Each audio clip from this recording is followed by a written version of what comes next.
The first women's test match in India since 2014. It's that big a deal. Yes, England and India are going to play a one-off test match at the DY Patil Stadium, and we are going to talk more about it. I have Valkerie Baynes with me. Well, what's the buzz been like in England for this test match?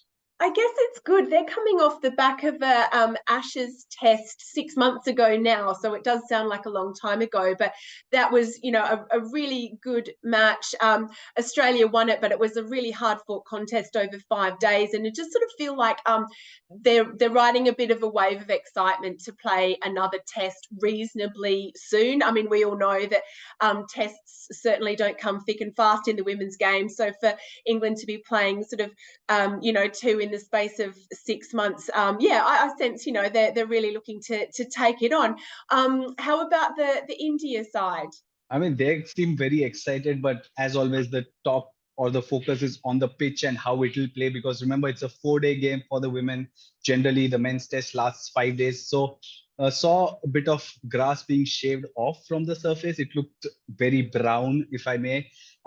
So, there's a lot of intrigue around how that will play over 4 days, because we tend to see that in women's tests in the Ashes, especially, or the last two tests that India played were abroad, where the pitch had enough grass and it also aided spin. So it will be interesting to see how this pitch plays. What do you think? What will England do with their team? What's the talking point there? So England have got a choice to make at the top of their batting order. We know that Emma Lamb, who did open in the Ashes alongside Tammy Beaumont, who scored that double century. So she's a lock as the opener. But Emma Lamb went home with a back injury from India, so they need a replacement for her.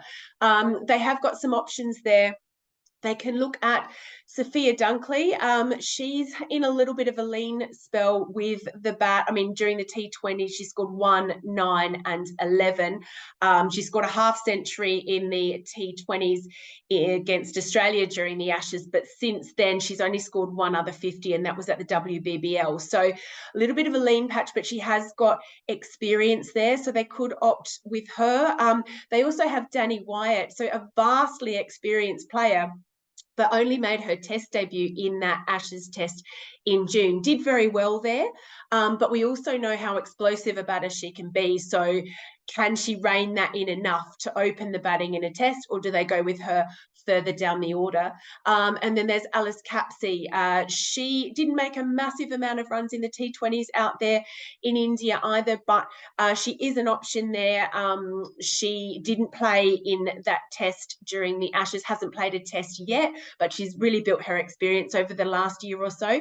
So she's another way they could go there, whether that be most likely in the upper middle order, but they need to fill that opening spot basically. It could be a case of going with Dunkley. We just have to wait and see. But given the conditions that you saw out there, what do you think India are going to do with their combinations? I mean, that's quite interesting, because they've tended to go spin heavy in the past, but they've also always had three seamers in the recent past, because it's very tough to judge women's tests because of how rarely they play. So the last two tests India played were back in 2021, where they had three seamers. Here, I guess India will try and go with three seamers, who will be Meghna Singh, Renuka Singh, and Pooja Vastrakar. Pooja Vastrakar has had history with injuries. Renuka is returning from a stress injury.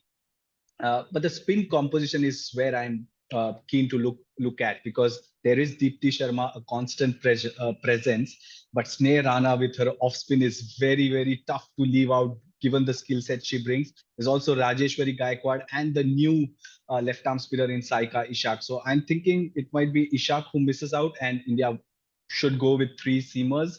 But it's equally intriguing to see England's combination. What do you think will that look like, Val? So spin-wise, we've got Sophie Eccleston. Now, she bowled a mammoth amount of overs in that Ashes test match. It was 46.2 in the first innings and 30.5 in the second. She ended up with 5 wickets in each inning, so 10 for the test. But don't forget, she's just coming back from shoulder surgery. It was on her non-bowling right shoulder.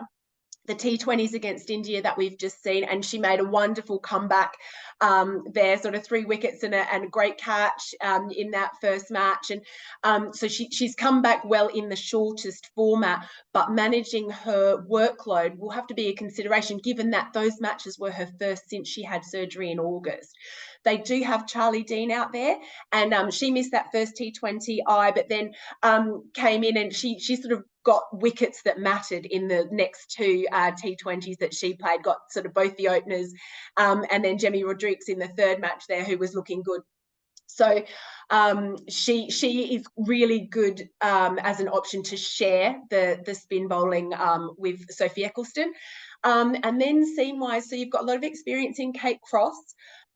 Lauren Bell is an option there. You know, obviously she's out there, played in the Ashes, and Lauren Filer, who really impressed during that Ashes test. She took I think it was 2 wickets in each innings. Yep. But the Australians were really blown away by her raw pace.